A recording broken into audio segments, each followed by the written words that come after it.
Oh, you got one sent? You sent me? Okay. The Hey, Hilton. welcome, ladies and gentlemen. You are listening to the chat. We're going to be right back. Got a couple of promos coming up. Mike's going to do some Chippendale stripping, and then we're going to start Chippendale, the baby. show, man. Then we're going to. Got my banana. Where is it? Anyway, I we're going to be starting this show sooner or later. do. Anyway, well, hang on, people. I can't stop laughing at. Oh shit! Anyway. What's out there? What creates the shadows in the corners or the creatures of the dark? Who are those on the other side? What do they have to say? This is the Gateway Podcast. This is not your normal style of paranormal talk radio. Brought to you live from United Public Radio Network, 107.7 FM New Orleans.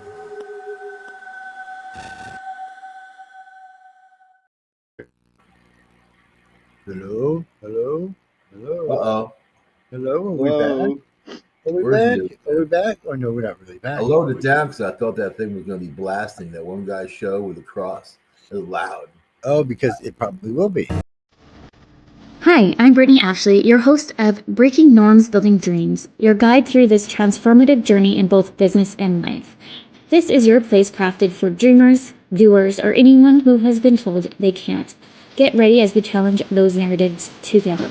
You're tuning in live to the United Public Radio Network, airing on 105.3 and 107.7 FM in New Orleans. We are streaming on all the popular platforms every Monday at 3 p.m. Eastern Standard Time.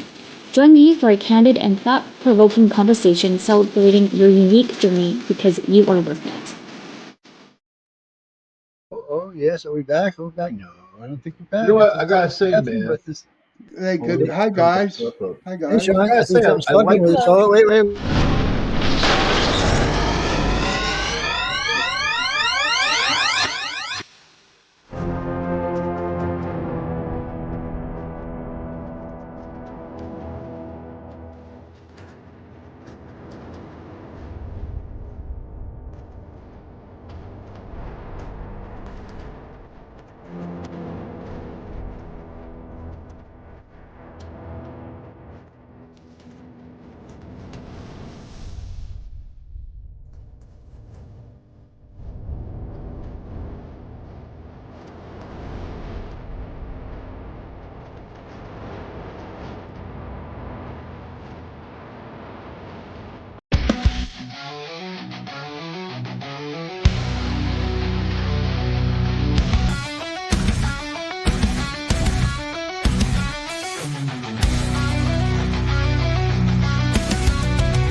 Tune in to UFO Undercover, Wednesdays at 8 p.m. Eastern, with your host, Joe Montaldo, right here on the Paranormal Radio Network. Welcome to Negotiating Happiness, the show that helps you find happiness, success, and balance in your work and life. I'm Adriana Fiestro, your host for this journey into entrepreneurship and personal growth. We're broadcasting live on 107.7 and 105.3 FM in New Orleans as part of the United Public Radio Network. We explore the latest strategies, insights, and stories from successful entrepreneurs and experts. From managing stress to building a thriving business, we've got you covered. This is the United Public Radio Network, 107.7 FM in New Orleans and 105.3 in the Gulf Coast. UPRN talkradio.com. Esoteric programming at its finest. Or symbol, the trident. You damn hippie, Skippy, or Skippy hippie, or Skippy hippie, whatever you say there. Welcome to the chat, everyone. I hope everyone's having a good time out there. It's Saturday night. Well, I don't have a life. See, I was here last night. I was here tonight. I was here earlier today. I know, man. Radio can kick your ass sometimes when you're busy. I see. I like to do I see we got a full room. We're supposed to have a guest, Charis. I don't know where she's at. She must be hiding out. I like the new Yes. programming, dude. I like the new shows that are out there. Oh, yeah, there's a lot of good shows on the network, a lot of fun shows. Yeah, I've noticed that the new shows. I'm trying to That's- grasp my head around them sometimes. Like, what's with the muscle paranormal guy? Is he like, because he's flexing, Oh, yeah. like I punching am ghosts out. Flynn. I want to see a punch ghost out, like, I'm gonna put you out. Hey, U.S. No, maybe- Army vet has a question for you, Joe. Uh-oh. Hey, what's up, U.S. Army vet? Where you hiding? Now, let me switch over. What you got? You want to flip that up on the thing like that? What shows are you looking for? Right now, everything should be up to date. Except for Thursday and Friday night, everything else should be up to date. So if you something you're looking for specific, you can do a search on SoundCloud or YouTube or somewhere. If you can't find it, send it to me and I'll see where it's at. That's the best way. Yeah, man. That's the best way to do that, man. Yeah. So, how is everybody tonight? I mean, I'm smoking happy, man. smoke. It was me good, too, man. I watched Donnie Darko this afternoon. That was cool. It was all right. Since we talked about it last night. Had never seen it. It's got good people in it. I mean, you know what? It's like one of those mind screw type of things. You know, it's one of those. Well, Leah was telling me she's pregnant with 3 aliens. I wouldn't watch it again. Most action I've had ever. Listen, hey, Leah. 3 how are you, aliens. hon? 3 aliens. Hello. Was like 3? Is it the same 3 aliens? I mean, it's 1 alien 3 times, or 3 aliens? That's her private business, dude. I mean, how many aliens has she? I'm an alien investigator. Entirely up to alien, and I get to look for it. It's not really a broadcasting type of thing. Alien, anything is a broadcast. Just saying. Look, they did the guy had it. What was that, Leah? They probably enjoyed it more than I did. I see. Between her and the National Enquirer. Yes. It's it's like the taco aliens. The guy who had the aliens roll up like a burrito. The burrito aliens. I'm sorry, out in Arizona. He had them rolled in something. They looked like giant burritos. Because he rolled them up and stuck them in his deep freeze. I think from their little round mouths, they probably just eat like boneless wings. You know what I mean? Like I don't think they eat anything like us. type of thing. I mean, we'll eventually one day we'll probably get to where we absorb our food too. It'll be easier, less mess. Yeah, they probably got that Soylent Green, man. You know what I'm saying? We might be the Soylent Green. Have you guys seen all that crap on TikTok about what is his name, Sean? That he came out and did this interview with somebody, and now he's hiding with his family. I don't go on TikTok, man. I don't do TikTok. I'm sorry. Okay. Yeah, we're anti-TikTok here, brother. Kind of am. All right. It's TikTok. Screw China. No, I mean really, like you know what TikTok is to me? It's super obnoxious. It's not as obnoxious as Twitter /X of just people arguing. If you want to go there, just drop a bomb and just say something really horrible and outrageous. People just jump on that like piranha, and it's fun. It's fun to do that. Don't get me wrong, but whether people agree with me or not, I could care less. So like, what's the point of it?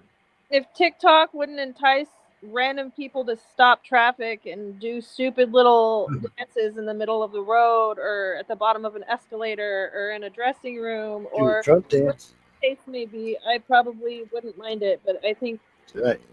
it's just used by brainless people. Facebook is bad enough taking people's rights away. Like that either. I'm just not really into social media, I guess. You Well, that's anti-social. how I learned. That's how I learned on what's going on in the news is on TikTok. We have a buttload of social media accounts I have to keep up with, so it's nice to see them all. When I see something flowing across all the pages, then I look at it more seriously. If I just see it like one company, not the other ones, then I don't pay as much attention to it. It's just more like bullshit. And but no, Jimmy, I agree. For every one article that's truthful and good on TikTok, there's probably 50 that are not. But TikTok, like X, are honest now. They allow you to post. A lot of even Facebook is still kind of funny about what you can post. YouTube, you're wasting time. Don't even use certain words on YouTube. Anything dealing with the pandemic is you're going to get banned if you talk about it. Yeah, it's just Facebook is a little bit easier. Facebook is more worried about copyright infringements, like when we play music. Well, isn't YouTube the same way? Yeah, well, YouTube is too, but YouTube will just tell you can't monetize it, or you have to share monetization, or delete it out of your thing. Like my Facebook ghost actually hunting blocks the videos, video. because some of them dealt with suicide, you know, and then they came after me and they were like, you can't monetize. Anything like anything. But yeah, I haven't heard anything about this kid. This I shouldn't say this guy who did the French court. I haven't heard he was making accusations on Facebook. I haven't heard anything about that. I haven't seen the Facebook page. Nothing. I guess Facebook took it down. I don't think it matters anymore. Accusations, crimes. Not so much evidence. Facebook. The, You know, the big story going on, though, is the Tesla in front of Trump Towers in Vegas. They claim that dude was 18-year-old Green Beret, 18 years, Green Beret, highly metals, top of the line, and they believe he's not dead. you know, man, a PTSD case. Somebody's I dead. think that's all it really was. The guy suffering. Obviously, he had relationship problems, and his wife couldn't take it anymore, and had to break up with him, and what pushed him over. But I mean, Michael, there's happened, more so to the story, dude. thank though. God he didn't kill anybody else. You know, he took himself out. Whatever, man. And it's nice if he could have gotten some kind of therapy to stop him from that, if that even exists. It doesn't. It's all fake. There's Yeah, I mean, there's so no real help. you know, the guy lost it, and you know that's kind of what it is. I mean, there's no deeper meaning to it. The Tesla held together. Yeah, Tesla saved a bunch of people's lives. Elon's next commercial is that Tesla blowing up. Keep things together. You're nuts. Well, no, it saved a lot of people's lives. They even admitted to it. If it wouldn't have been built the way it was built, the side panel would have just blew out. It would have killed everybody sitting in the. That'd be cool. Why are you if it such worked. Elon sympathizer? Facts are facts. Elon ain't the one that said that. Guy. Leah, do you like Leon, whatever his name is? Elon? No, not real. I mean, I don't have anything She's jealous against him, but I don't see why people think he's so special. Special. I just don't think he's done all that much for the world. I think his accomplishments were self-serving at the end of the day. No, I like the rocket programs and there's things I like about it. There's a lot. All that neurotech stuff. That's all for people. None of that. He's. You got to remember, Tesla. Yeah, rich people. No, anybody. It's if they're using it, they're already trying to use it in vets so they can use it so they can walk and talk and do things they couldn't do before with their hands. Elon is weird in the fact that he does want to help the basic man. It's one of the reasons he wants to go to Mars. He wants to spread out the population so we survive. You don't want to. Well, I think he should focus that energy on fixing stuff that's wrong with the planet. Like there's he does. He stuff fixes a lot of things wrong with the planet. He's only one guy. He shouldn't have to do it all. I mean, you got George Soros out there. You got Mark Cuban out there. George Soros is not a good person. And I mean, he just got an award for the president on how good of a person he was today. Well, yesterday. Oh, I agree with you. I think he's a low-life piece of shit, but still, and all these guys could be helping him. They're not doing. He's a criminal. He aided and abetted millions of illegal aliens to come into the United States illegally, and try to break our economical system. I mean, that check this out. That's going to be sorted out one day, and then they're gonna really start looking at people that do that, and what his motivation was to do that in the first place. Look at the wake of murders, rapes, theft. I mean, everything, how it's impacted our money, and our justice system, and then all for what? All for what? what do we get out of it? You know, we're not bringing the best and the brightest to help the country grow. You know, we can't take on the world's third world population, their problems and their woes. All I You can know, tell you is Elon loves all humans. I mean, come on, he gives away the damn Starlink to all kind of. Well, you look what Elon did for the people down in North Carolina and Tennessee. He gave all them Starlinks to people who couldn't he have should no give all of communication. us one of those And he Teslas. sent down two damn truckload, 18 wheels full of food. You know, I if see him everybody getting there would have stuck done that all in the this country, time, there'd have been plenty of food. getting stuck in the mud. So, I see him getting pulled out by Fords, which is kind of funny considering Ford.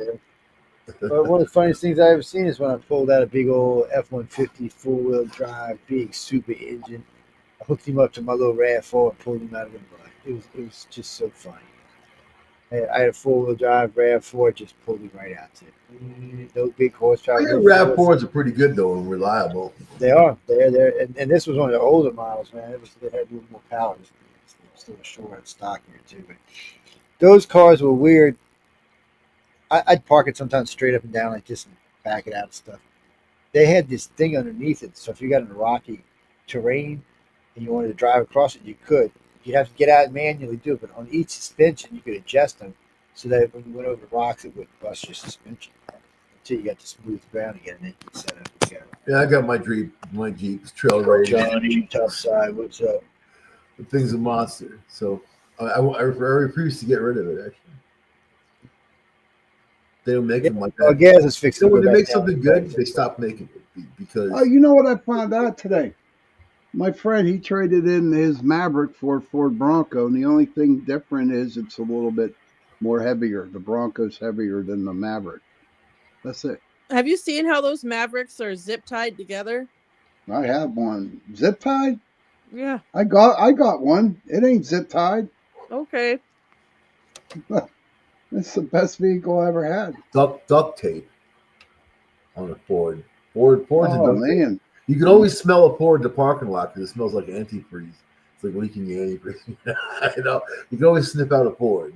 It's like there's a Ford over there, man. Maybe a Ford car. I don't know trucks though.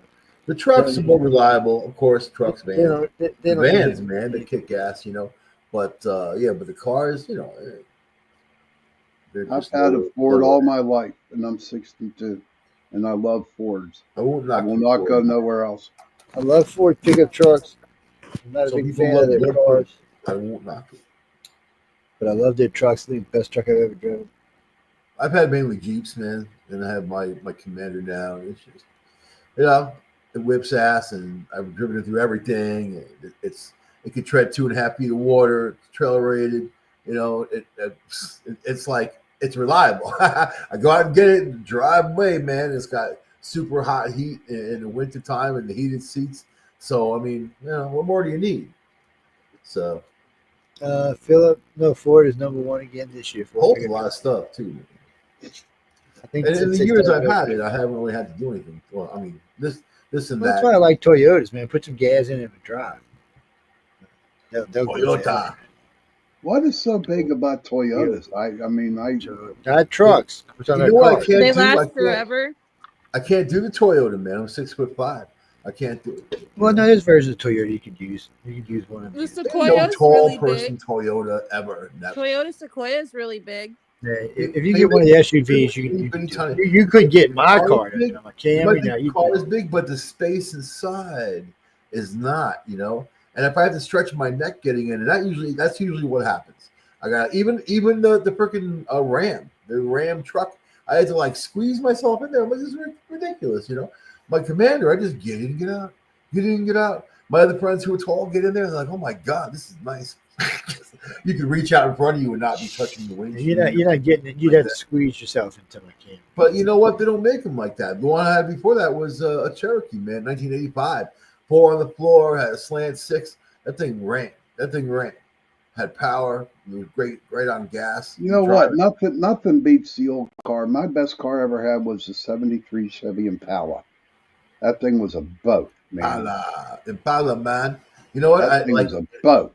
In that age range, I had a whole bunch of Camaros and Firebirds, Z28, Camaro 70, all about 1979.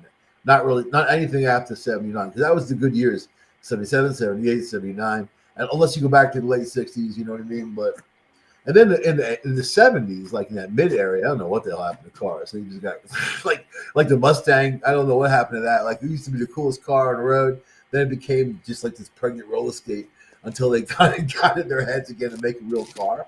So oh my god, I don't know. Things. I know. Had fun Mustang. out. A friend of mine had a GMC Sierra 1500 that he caught on fire, burnt to the engine. He had a 350, 380 or 350. A friend of mine had an old taxi cab, an old Impala taxi cab, one of the big, huge white one. I mean, this thing was huge. It was like an Olds 980 machine. It had 396 in it that had been completely redone to about a 440. Took it out, dropped it into this truck. This truck was a beast. You could hardly even keep this truck on the road. It was so fast. It was just. I sat there one night. I just got off work, and I just sat there and punched it. Blew both back tires. Just, didn't even hardly spun. They were spinning so fast it blew them both. It was. Then tried to kill a friend of mine. The accelerator got stuck. It wouldn't shut off. It was running full throttle. He didn't know what to do with it. Just sit on the brake until you could get it to turn off. It was great. And then they caught on fire with me again. The guy who had it before me caught on fire, and one day I was driving to work, and all of a sudden, big flames started gushing out from underneath the hood. That's never a good sign.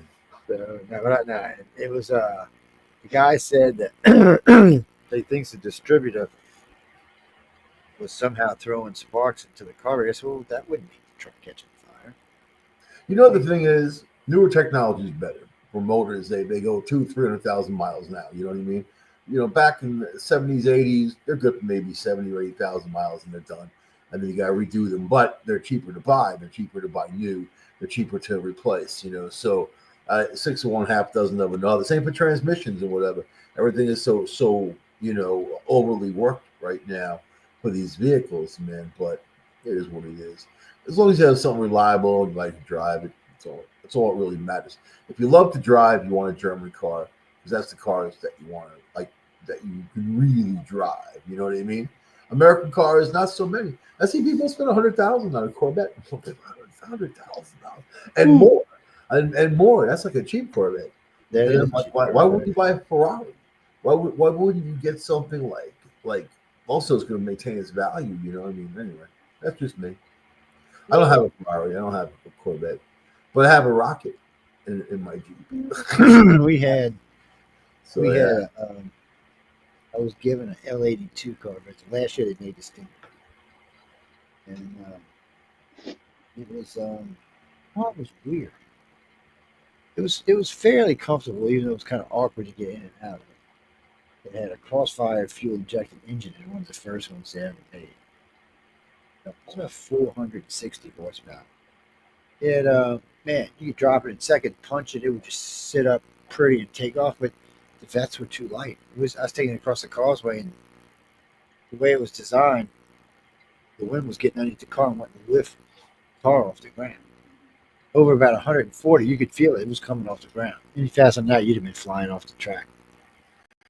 Yeah. You'd have been dead. We used to take it out and run them all the time. A couple places you can, if you got a fast car. Even if you got something you want to try dragging, there's a couple of tracks you can go to, and they'll let you go run on it. You got to pay a fee, but it's still cool to go out there and drag. There was just one of the Poconos, man, I went to because I had a friend that was racing his car around that day, just duking around, you know. And I think it was like, I think it was $25 to pay to get on the track and kind of drive around. They weren't racing. There wasn't anything like that, but there were people with Porsches and people with others, other stuff that went there and kind of drove around. It was cool. They do it over Watkins Glen too, a NASCAR track. I think that's probably a little bit more money, like maybe $50. And they took a picture of you driving your vehicle. I know that around the track. I mean, if that's really what people like, it's more fun to do it on the highway. Yeah, well, they used to do it out by the lakefront down here until the cops decided, well, you know what? No more of that. We used to drag race, man. Rockville Center, Long Island, Rockville Center to Baldwin. There's a Sunrise Highway, Route 27. There's a strip between two lights that are a quarter mile exactly, man. So of course Everybody gathered in the railroad parking lot there. Friday, Saturday nights, man, it was a big night. Everybody's there trying to race each other and shit. That light turns, boom. The cops in Rockville Center will be waiting for us. But by the time people are flying through, it was just kind of fun to do, man. Nobody has fun anymore. Do people have fun anymore? You're not allowed. You're not allowed to I have fun. wish. You're not allowed. What You is know, fun? shit I've never boxes, even it heard didn't that matter. word before. What is I fun? had shit boxes, man. I mean, at that point I didn't have like any fast exotic car. I was a teenager, you know. I was just driving whatever I had. What did I have? but Leah's got a good question. What is fun? I had a Corvette 500. I had a lot of Mopar, which had a lot of horsepower in that, and I was attracted to it. So yeah, Satellite Sebring Plus. I had one of those. Who watches NASCAR? I don't. I don't. Do you, Joe? I'm not a big fan. Only A couple when of my it's friends were, crashing. but I'm not really a big fan of it. It's kind of interesting. Go fast, turn left. Go fast, turn left is not really a thing with me, and all the advertising they were ridiculous. It's like I don't know. I don't know what you get out of it, right? It's not a true contest of skill. I think, I can't see it. To me, I watch the first 10 laps and the last 10 laps. That's what I do. Well, that's one way of doing it. I used to, when I was young, I kind of liked it, but I don't know. I'm not, a lot of that stuff doesn't, I'm not, I just don't seem to have to my friend is like, you don't watch football anymore, you don't watch any sports anymore. I really Right. don't. I don't go hunting anymore, which I used to hunt when I was younger. I go fishing. Every now and then, I don't have my license right now, but, sometimes I go fishing because I go fishing in my backyard. So I go crabbing in my backyard too, but really intrigued. None of that stuff really intrigues. I frankly, I'd either rather do something around the house or hop in the car, go for a ride somewhere. But I'm the same way, Joe. I used to love the fish, and I don't like it no more. I mean, the Pittsburgh Steelers are playing tonight, and I'm here on the show. Yeah. I change, I don't man. care. You know what? Likes and dislikes and things that are important to us. At my age right now, where I'm at, I really don't care about too much. Hate to say, it really things have shifted in my life just recently. On top of that, so but I'm saying like I don't play golf. I don't do anything. This is what I do. I like food, and I'm into photography. So when I travel for food. I'll drive to New Mexico for a cheeseburger. I've done it, man. You know what I mean? Only because that's what serves what I like to do, my happiness. I know that cheeseburger is going to be there. And I know what I'm going to be there eating it. And then I go out with my camera and take pictures of all the beauty around it, man. That's cool. But golf, I tried golf. It didn't work for me. Does not work for me either. It was just very time consuming and annoying. I mean, some people like it, whatever, that's fine. But It's like I think the number one sport. Everybody goes golfing, and then when we have family reunions, that's all they do. They talk about golf, and I'm like, how in the hell What's can a you family? follow? I mean, seriously, why would you want to follow a little white ball along a golf course? because you have a drink at every hole. That's what I learned about it, man. That's what I learned. The person will bring you the drink to that hole. First hole, first drink, second hole, second drink. By the time you get to the whatever, how many fucking holes they got, you're done. You're done. That's what that cart is for, to drag your ass off that golf course, man. Put you back in your car so you can sleep it off. You know what I mean? But I don't know. It wasn't my thing, I wasn't bad at it. I liked the driving range. That was kind of cool, Yeah. because you could just go, do it, and leave. And that's cool. That's awesome, And but as for playing a whole game, who has time for that? I mean, even it's like a 4 hours minimum to just to play, half of a course. You know what I mean? The back nine. What I used to do is I would go every Tuesday night, and I would mark down the amount of resentments and anger issues I had toward people. And that Tuesday night, I'd go and buy 100 balls, a bucket of ball of 100. I don't care if it went 1 foot or 395 feet. I just let out my anger, let it go, man. One time I had 25 hangers issues, and the first 25 balls, I just didn't care where it went, what my form was like. I I do was skee playing Happy ball and Gilmore. pinball. That's it. I'm trying to start a pinball league locally. Just a good group of people, but maybe have like a competition or something. Love pinball and skee ball, man. Gotta love skee ball. Ski ball's good. But Dude, shooting, You, y'all shooting, are I mean, crap, is shooting, what I think. like target shooting is expensive when you're rolling through ammo. Ammo is not cheap at this time. It hasn't been in a long time. So, but something like that, But it's nice to do it. It's nice to use what you got. I think we're paying $10 a box at 50. And that's I like to get the middle load or the higher load. My gun's so new. Well, it's not even it's new anymore. It's over a year old now, but or 2 years. But I don't shoot it very often, so yes, it's really stiff. It doesn't like the low powder. It wants to jam. Kick it. It'll shoot it. And it only has enough powder to kick it back halfway. So I put the middle grain or high grain, and it kicks it back no problem. Guys told me to shoot about 1,000 rounds, and I'll probably quit that. Okay, you send me 1,000. I mean, I got 1,000 rounds, but I don't want to go waste them on. Those are for You might have a spring thing going on. Maybe we want to replace the spring. Well, I can change it. It comes with trigger sets. It came with a 2, 3, and 5 pound trigger set. The gun is actually designed to be a target gun. It's designed for mechanic. 9mm, It's Turkish made 9mm. but it's double action. Yeah. It strictly was made for target shooting. You know what's cool though? You can put a lot of different barrels in there. You get the nice stainless steel high competition barrel type of thing. They're real nice and reliable. But I don't know. There's so many cool things you could do. That's what this gun was. This gun was designed to compete with a $3,000 Glock. Beat it for around $700. And they win all the time. They've won many championships now. Right out of the box. Glock, you can't beat it with a Glock out the box. You got to modify your Glock if you want to shoot in competition. These even come with the laser if you want to with the laser. I've seen Glocks jam on people enough to know that they're unreliable. Well, no, a lot of new guns. First off, you should never go with the lowest round for your gun because you're asking for it to jam. A lot of times the powder is not efficient enough to kick it back and keep it out. That's why a lot of people like revolvers because they can't jam. They're gonna shoot no matter what. Revolvers can only fail on you if it gets dirty, and then there could be issues. You keep it clean, everything's beautiful, man. Well, When if you it comes to your others hand, with magazines, a lot of people use plastic magazines, man, and I laugh every time I hear it because they're horrible. They're horrible. I use all steel magazines, but what I have learned though is like one of my 380s, I had shot it in like 10 years.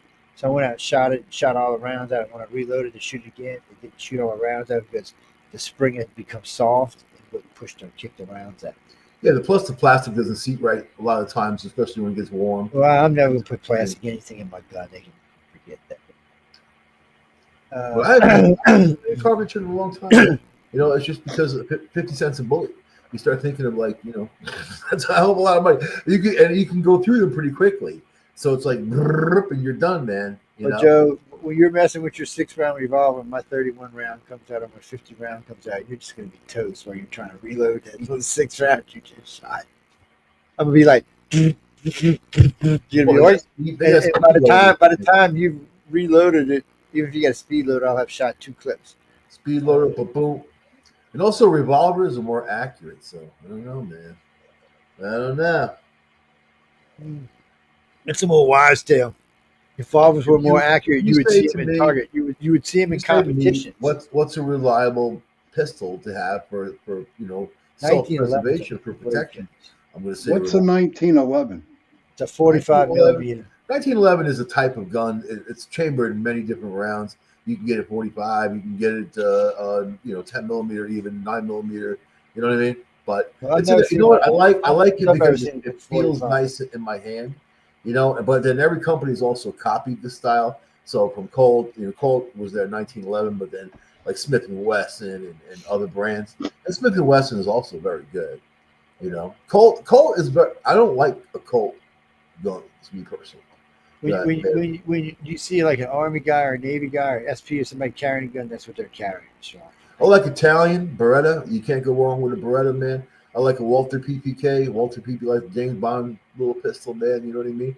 And I mean, if you want just for carrying and self preservation, you want something small, low profile, and something that works. That's it. That's really it. You want something that works, man, because you don't want something that not works if you need it. What the hell is the point of having it? Then just carry like a ball peen hammer around at that point.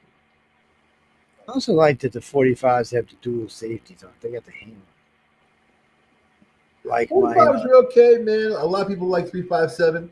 You know what I mean? Even 357's though not big enough for me. it's not as packs as much punch, but they are pretty good, man. 44 Magnum. I had a Magnum Bulldog one time, 44, and a snub nose. That was pretty cool. Yeah. Pearl handle grips. A friend of mine owns a 357 snub nose and a 44. What's the death toll in the Russia-Ukraine war? 2 people. I think you know what, Leah? I think they just quit talking about that war. I don't hear nothing. It's not like it just stopped all of a sudden. They stopped talking about it because of the fact that the Palestine-Israeli war is just so much more popular, and it's what's feeding all of the mainstream news medias now. But in reality, they're using that as a means to divert the attention away from the Ukrainian-Russian war, because the body count, the death count on both sides is so extraordinary. I'm pretty sure it's like over 500,000 already. Like Russians lost more than 500,000 troops. Yeah, Russia's already lost over 800,000 Russians so far. Meanwhile, I guess in Gaza or Palestine, they're saying that I don't know what the official death toll is, but it's somewhere between like 40 and 50,000 Palestinian civilians. But all the people in charge are playing the game right now because Trump is going in, Biden's leaving. Biden just gave Ukraine like $275 million worth of stuff. So, because Russia attacked Ukraine on Christmas, so it was that type of thing. And then, on the 20th, Trump takes over, so that's going to change again. Israel knows that Trump is Israel oriented. They have no problem there. Israel now has Syria. I mean, they don't have it, but they blew up all the military assets that are there, and they kind of just made it in art. They took the Golan Heights for themselves, which is where they get their water supply from. We actually pay over $20 million a year just so Israel can get the water from the Golan Heights and to keep it protected. It's just kind of crazy. Why is it that Israel gets to have free health care and free education, like free college, but we don't? Because we pay for it. No, I get it. But we're also paying for theirs. That's what I just said. We pay for it. That's why we pay for theirs. We pay for a lot. No, we don't pay for theirs. We pay for their military. So instead of spending that $300 million on the military, they could spend it on other things. But it would be like if somebody would pay our military, that would give America a free $1 trillion. Israel's supposed to be our iron fist in the Middle East to control all the wacko nations around them. Yeah, and that's really what that's all about, But also there's that Jewish connection, man. I mean, there's only 4 million Jews in the U.S., and you would think it's a heck of a lot more. Is it true that the banking system is set up? I just heard this through a different podcast where they got a lot of slack because they were talking about how in the banking system in the United States, and I think the UK as well, if you are considered a Semite, there's no interest on any of the loans you take out. That the only people that are considered for interest on loans are non-Semites, and that goes back hundreds of years. Everybody I know pays interest. I know that Muslims don't have loans, man. They don't believe in them, Well, I mean, it's, I guess, thousands of years ago, the Jewish community were the ones that were in charge of the financial, lending and finances. That was the way that the society was designed. That's where their role was, or something. And so they did a lot of business with the leaders, like kings and whatever leaders were with the countries. But in the modern day, it translated back from those initial rules that were set to where, because they were the ones in control of all of the banking, the lending aspect of it. Something about how if you are considered Jewish or a Semite, you don't have to pay an interest on I your can't on your believe that. I loans. can't Country, believe you'll have to that. pay it.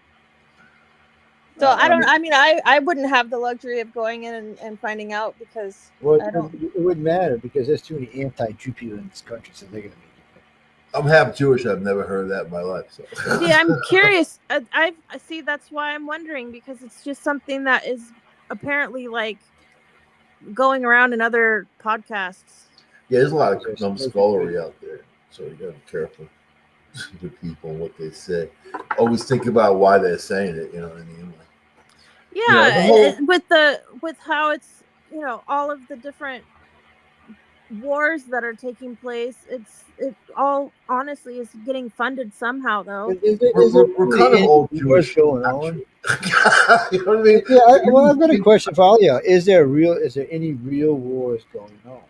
no, there isn't. I There mean, isn't. No, there they are, isn't. They're grudge matches. They're police. the thing in the police Middle act. East is not a war, that's for sure, because the Palestinians ain't fighting back. The Russian thing, I'll tell you, man. Coming from the point of strategy, the whole thing is cockeyed from the beginning. I don't It's like even Vietnam. get it. I don't even get why Putin just didn't level Kiev and just freaking level it. I would have leveled it to the ground and made sure nothing was left moving. And I would have done that within 24 hours, man. You know why they played the game, left the troops out to be like susceptible and whatever. I don't know, man. The whole thing is bizarre. The whole thing, you got to think it's I like what Joe came up with, and if you really look at it, it's another Vietnam War over there. I heard it's like a meat grinder, that there's just That was bodies Vietnam. everywhere. There's so many dead. There's just so much death. Just like Vietnam, Leah. Now you got North Koreans there getting slaughtered, and they Yeah. don't even know how to fight a war. They're not really soldiers. They never fought anyone before. They don't really know what the hell they're doing. They're just getting slaughtered by drones. They're sitting there in their truck, and here comes drone, Ukrainian drone. Boom! That's it. That's it. See, back in Vietnam, they didn't have drones, Leah. Nope. No, it's napalm. No, Yeah, what they had? They had worse than cocaine and drones. speed. My friend Joey, he used to be, he worked for my father as a mechanic. He came out of Vietnam to work for him, So he said that they used to take Coca-Cola and take cocaine, put speed in the Coca-Cola, drink it, and run missions through the jungle, just shooting everything they can. They take their gun, they take their ammo, just run and kill. He was in this bit called the Ace of Spades. It's terrifying. When they were going to an area or a village and kill everybody, they leave those cards, playing cards around, so they knew who was responsible for that carnage. So, but you know what? Like, how do you come back from that? How do you come back to your family from that? How do you come back? Can't. You can't. Unless you're if you're like a superb psychopath, you can compartmentalize. You know what I mean? But if you're just a normal person, and here's the government saying, "Go kill," now you don't have to kill anymore, or now you can't kill anymore. You know what I mean? You go back to your life or whatever, but in your mind what you've done and what happened. So I don't know, man. But look what happened. Look what happened to them when they came back, Mike. People spit on them. Spat on, mistreated. Killers, the whole 9 yards. And there was this guy military. named John Rambo, right? And then he was up there in Washington, man, just trying to walk through a town, and look what they did to him. Sylvester Stallone telling the story of John Rambo. But yeah, you know what? It's ugly, isn't it? Now it's over terrifying. The top. Now it's over the top with thank you for your service. I get it, but I'm a taxpayer, so I'm paying for the show. Thank you for your service. You may be the actor, but I just paid for it, man. How about you're going to be surprised at how many veterans do not like hearing that. I think it's this. You know why? It's disingenuous. It really is. It's something that just people say. It's tagline now. It's not like they really appreciate it. It's just something politically correct to say. So, like tipping.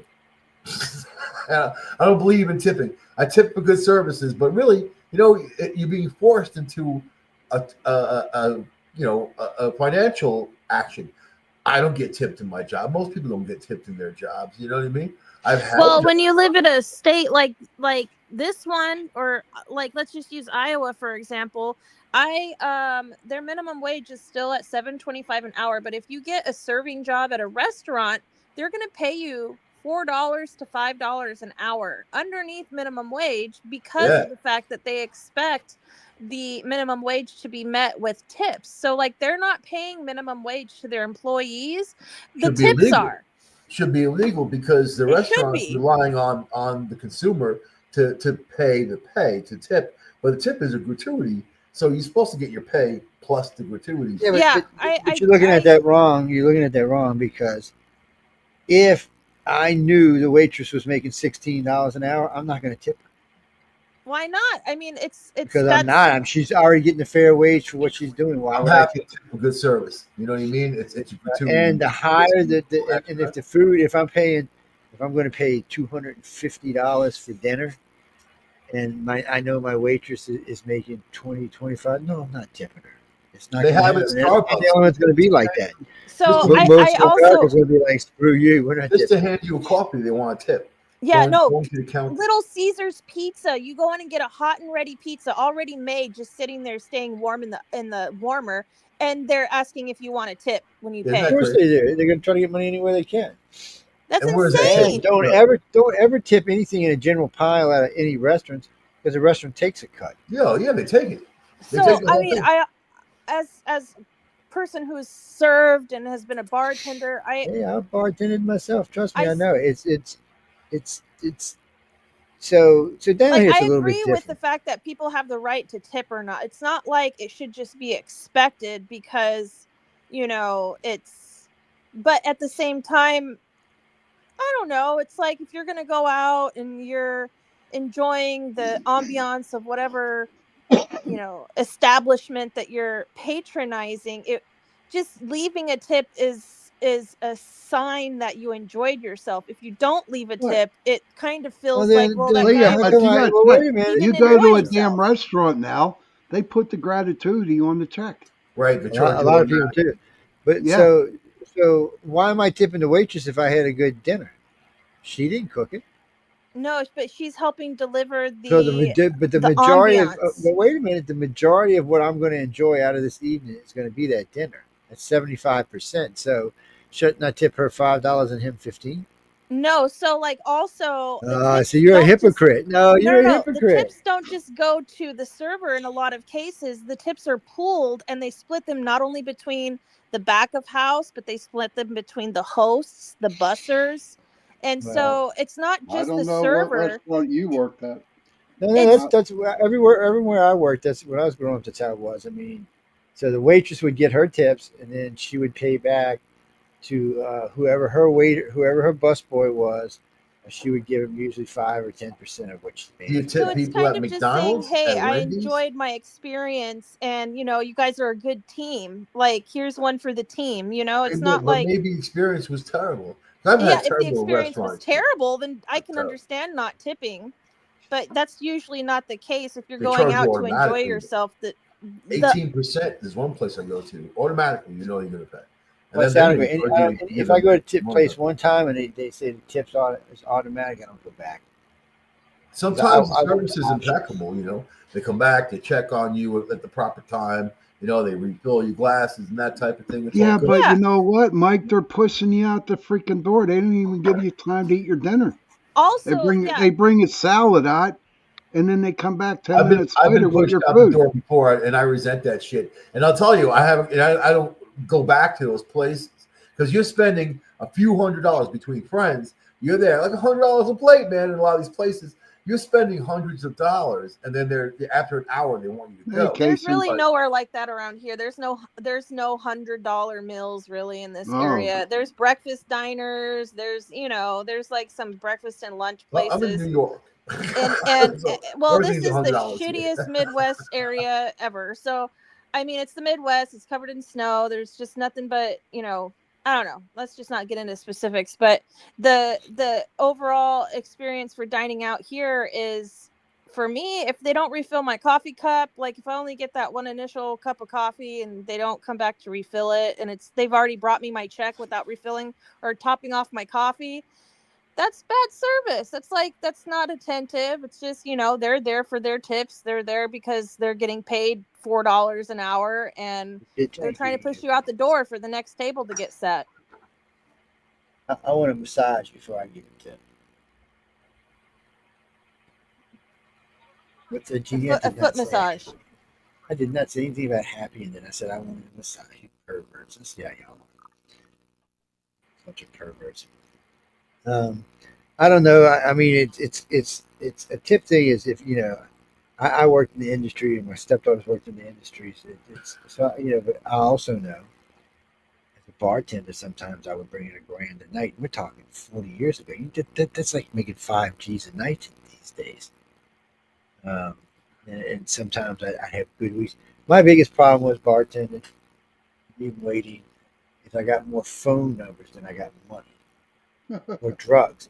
People used to leave me a lot of drugs, cocaine, different kind of pills, different kind of marijuana, stuff like that. Oh, hey, I want a phone number or something like that.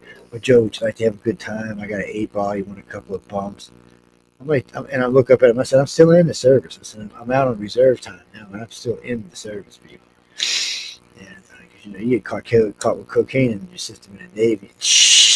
You're done. You're done. Yo, man, you're done in a big way. After the they tortured you. 1980s, man, was all about cocaine. I mean, you couldn't get away from it. Every club, every bit, everybody, everybody had their little thing, whatever. Everywhere you went, let's do some cocaine. Let's do a couple of bumps. It was part of the music business. For women, coke is a great thing. For men, not as much. No, it's not great for women either. It has negative side effects for men. I'm freaking hyper enough as it is, man. I don't need a boost. I don't need a boost. You know what I mean? It's like looks like Craig. Just fiddling to something to calm me down. You asked me if I've ever done cocaine. No, I've never done cocaine. What's espresso I drink? Ever. Cocaine, man. I did cocaine through Michael. Yes, that's how I did it through Michael. Yes. So it's been almost a year. It's been about a year since I stopped smoking marijuana, and that's why you're going crazy.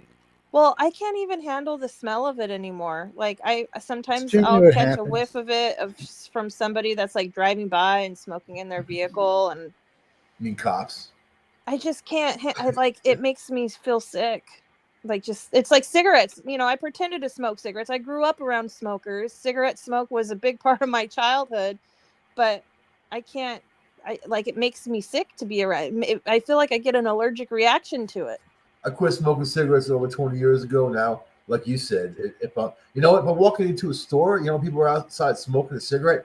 It's like if I smell that, it's like, oh my god, it's horrible. Yeah, it's just ex-smokers have a heightened sense of smell by them. Yes, we do. And you know what? Like dogs. Man, I tell you what, I walk into a store and I smell skunk, and I'm thinking, my god, I get sick. I got to run it. It's skunk weed. And God, I wish I was smelling some of that. So no. Past the Dutchie on the left-hand side. That shit's nasty. There's definitely levels to it. There's like the good stuff, and then there's like stuff that's just mass-produced, and I don't know. Like I just can't. There's something about it. I think that's like specific to this location that makes it just smells gross, even if it's supposed to be like the good stuff that you get from the dispensary and you spend a lot of money on. It doesn't smell good. And I mean, I'm from California, and I was spent a lot of time. I lived in Humboldt County. I spent a lot of time in Trinity County and Mendocino County. So I'm very familiar with that lifestyle from back in the day before it was even popularized or legalized. And it was just a very big part of my life for a long time. And now it's not. And I can definitely tell the difference. I can smell it. It's like they're using the wrong water or something like that. I don't know. There's something not right about it. My mom, when I was 16, I know what you're smoking in there. I remember those days. I don't know what you're talking about, Mom. I ain't smoking nut. It's air freshener. I told her one day, I said, would you rather me drink or would you rather me smoke? There's absolutely no denying what it is. It's just got such a pungent aroma. Yeah, it's kind of hard to hide.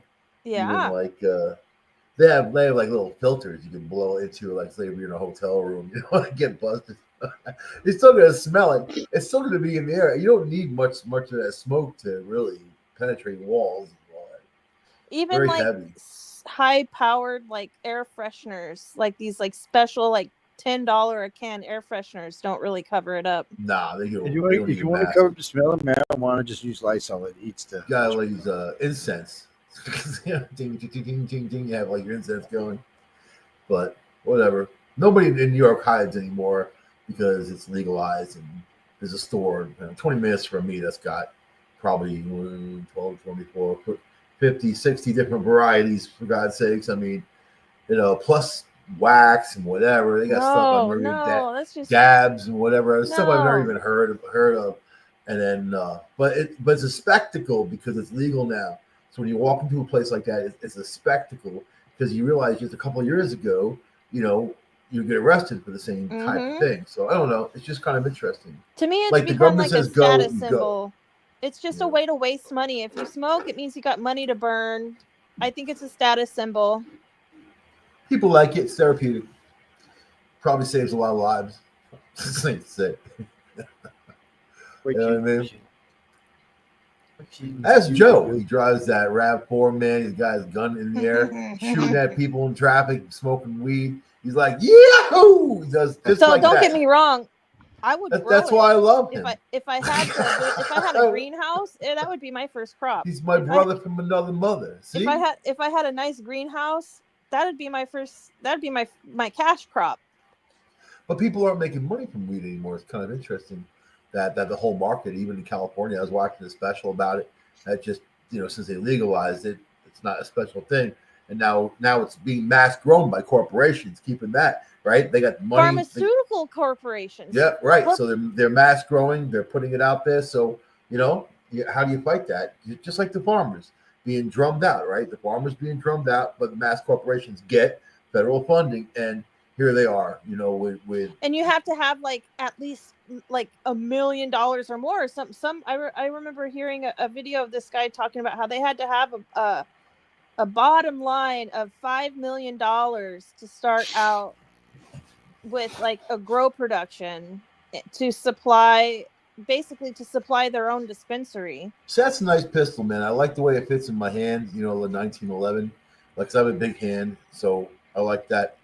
And but you know what it is? It's very top heavy, front heavy. You know what I mean? If you're firing, and then on top of that, it's big, it's bulky. If you want to carry that around, it's a beast. That thing's a beast to carry around. It's a beast. You really want to weigh yourself down. Oh, they got Joe. You got to take a little smoke break. They got him, man. The feds, they got him. Yeah, they got him finally. They're like, now what do we do now? What do we do now, Michael? What do we do now, Leah? The man is gone. Well, talk about New Year's Eve resolutions. I feel like he'll be back. He'll be back. New Year's resolution. There he is. There he is. Man, don't get me started on New Year's.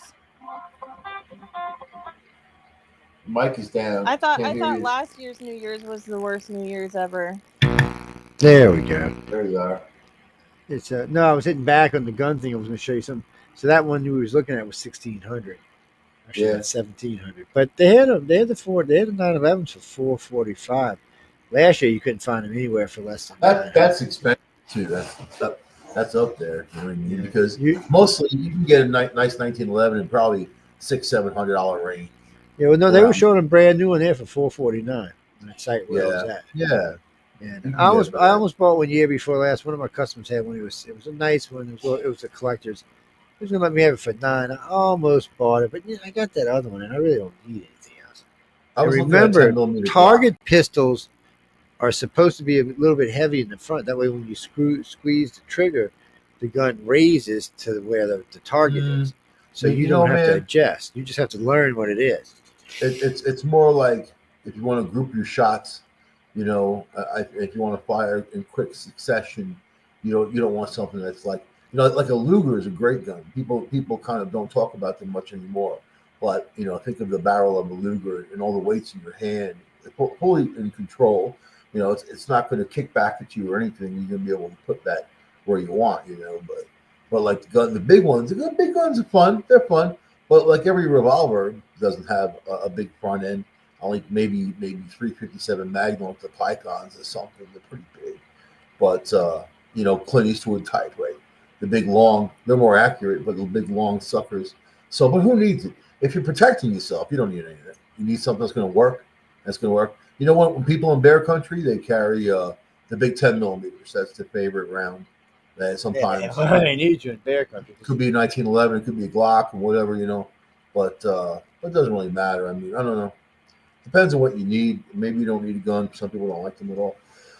For home defense, all you need is a 12 gauge shotgun. What more do you need? A couple $100 for a shotgun, $250, $300 for a brand new one. I mean, no more do you need. It's freaking artillery, for God's sakes. But I like me personally. I like just being big and scary, so people stay away from me, and I don't really have to worry about it. You know what I mean? They're like, stay away from that big scary guy. That's it. So they don't even have to know anything. When I bought this cannon, I thought it was a 45. That's what it is. It's a heart. I didn't realize it's 9 millimeters. I got it home. I was like, what did I just buy here? What is that, Joe? This is a specially made target. This has this one right now. I have a 2-pound trigger on it, meaning just rubbing my finger across it like this will fire this gun. So at a target, right now the gun has virtually no weight. Even as big as it is, it virtually has no weight to it. So when I just hair trigger, so I don't even have to pull the trigger. All I have to do is rub it. It's a hair trigger, man. Yeah, so there's no lifting of any kind. When you rub that trigger, it fires, and the faster you rub it, the faster it fires. And the gun barely will do this. This part's heavy, so that as long as you've got the gun just like that, it automatically adjusts to the target every time. You rarely miss a target. Yeah, most trigger pulls are around like 4 to 5 pounds. 4 or 5 pounds. Well, that's what the original trigger on this gun was 5 pounds. It came with a 2, 3, and 5 pound trigger. Yeah. Stock. That's how it came. But see, this is what I don't like about it. Like what I don't like about a lot of automatics. What? I missed the hammer. You got that little red button. Oh. Do you know if you drop this gun and something hits that button, it will fire this fucking gun. Yeah, right. So you're kind of like, well, it needs to be cleaned. Let's play Dirty Harry, people. Make my day. I'm ready for you. Before anybody writes or cosplays, it's a fake gun. It's not real. The water gun. Yeah, and the thing I put in it just holds water. Nothing more than that. Got full of vodka right now. I think. Right? Vodka. No, more than one. The other one's down on the car.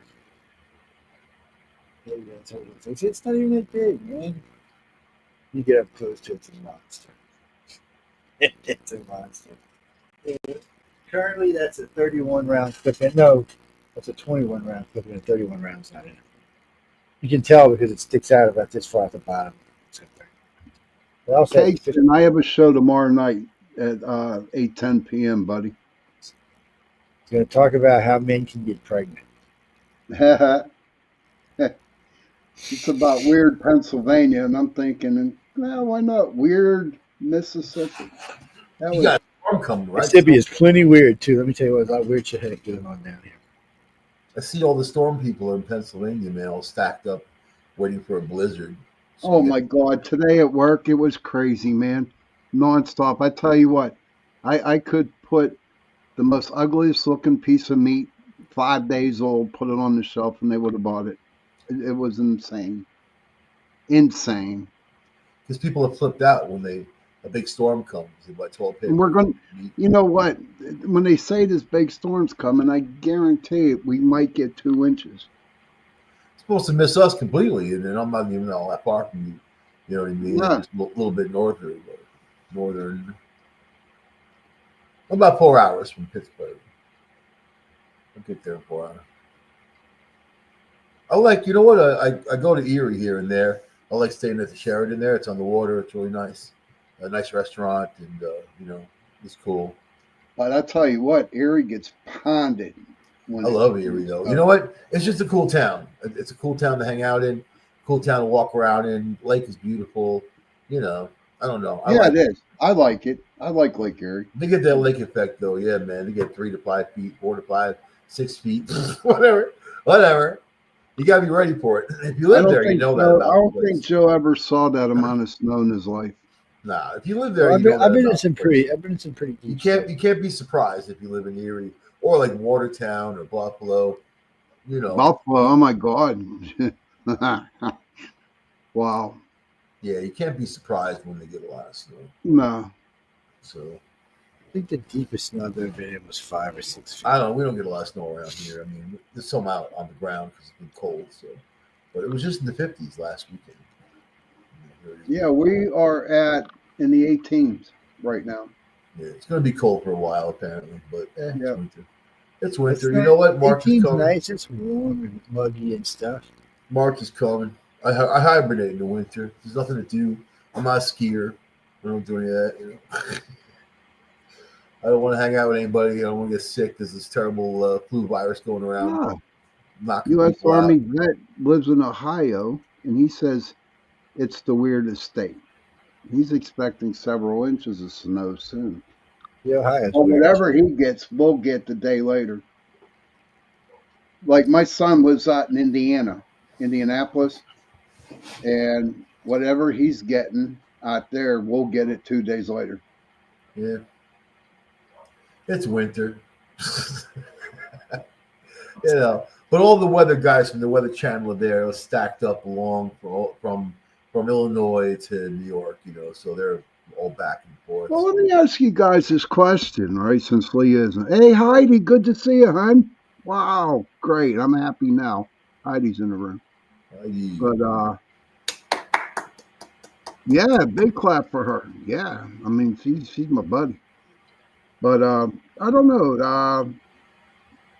You see people, especially women, dressed up at work. I mean, they go shopping in the winter, and you're like, well, what do they look like in the summertime?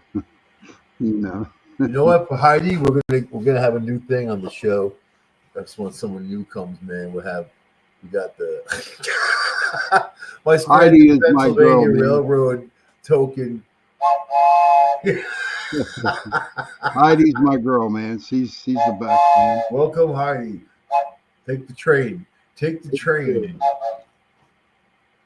Yeah. Found this in my junk before. Heidi's the best, man. I'm telling you. I was at the Scranton.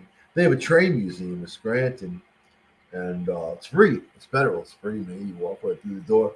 So cool. They got so many trains there. She has one of those too.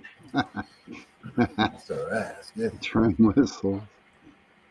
Oh my God, Michael. Joe, what's going on in today's world, buddy? It's topsy-turvy, man. People trying to decide what the hell's happened before Trump gets sworn in. I don't know, man. There's a lot of stupidity out there, too. There's a lot of just people losing it. Let me some Trump. What you talking about? But I don't know, whatever. He'll be in there for a while. I hope he can really fix what's broken and not mess with what isn't broken.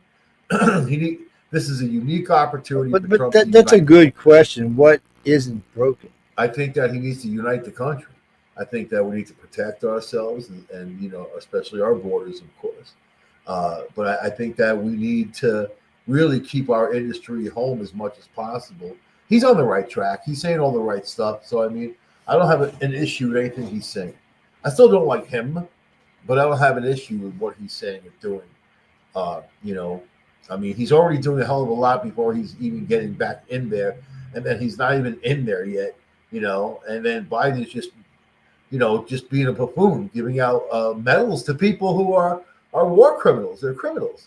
Soros is a criminal. You know what I mean? And that, you can't convince me he's not. Look at what he does and what he encourages. He encouraged all those people to come up to the U.S. Without any kind of invite, without any kind of saying, okay, we can help you come in legally, whatever. Nothing. And then a lot of the women got raped, killed along the way, babies killed, all whatever. He encouraged and paid for that. For that. Gangs setting up in America, people getting raped and killed here in America. He's a hero. He's really. So Martha Stewart, maybe give her the award. Hey, you got to leave Martha Stewart. That's my woman, man. Give her made the me come award, up the there. freedom, That's my the woman. Freedom Award. She's done more for people than George Soros would ever do. Hillary too. Hillary getting the Freedom Medal. What did she ever do? What did she ever do for America? Other than killing people? Other than killing people, I don't know. But she was she really good at herself. She did well for herself. But what did she do for people? People, man. But you know what? Like those awards, they mean nothing. It's just the rich people patting each other on the back. That's all it is. And then whoever's friends with him, and the dude doesn't even know where. Why didn't Mark Cuban get an award? He doesn't even know where he is or what he's doing. He doesn't even know where he is or what he's doing. Period. These are the people behind the scenes giving out these awards. He doesn't have a clue. He doesn't have a clue who's getting what. You know what I mean? But if you watch it, he'll probably collapse and like we don't even know what the hell's going on. Like he's kissing Jimmy Carter's butt. The hell did he ever do? He built houses for people. Good. That's the only thing. There's going to be an investigation into his. And I don't even know who he built houses for. I haven't seen them. Have you seen them? What, Jimmy Carter? I've seen Jimmy Carter's book. So you want to do good in the world? I love you, man. It's great. But, Jimmy Carter was a very wealthy man who lived a privileged life for 100 years on the planet. That goes back again, and I'm going to keep asking this question until inauguration. Should we have a full half-mast or full-mast for Trump? Should it be a half-mast? I mean, so this guy died. Half-mast for like a week, right? No, 30 days for president. Really? Yeah, and that's what the problem is. So for Trump, he died on the 29th, so the 29th of January would be 30 days. And so they don't want to take it. They don't want to take it down till then. They want there to be a flag at half-mast for inauguration day. And I don't see bringing the president in, especially after the guy's been in the ground for 10 days and dead for 20. Why he should have to have a half-mast flag? I think it should be a full flag. Yeah, that's taking his presidency coming in the door.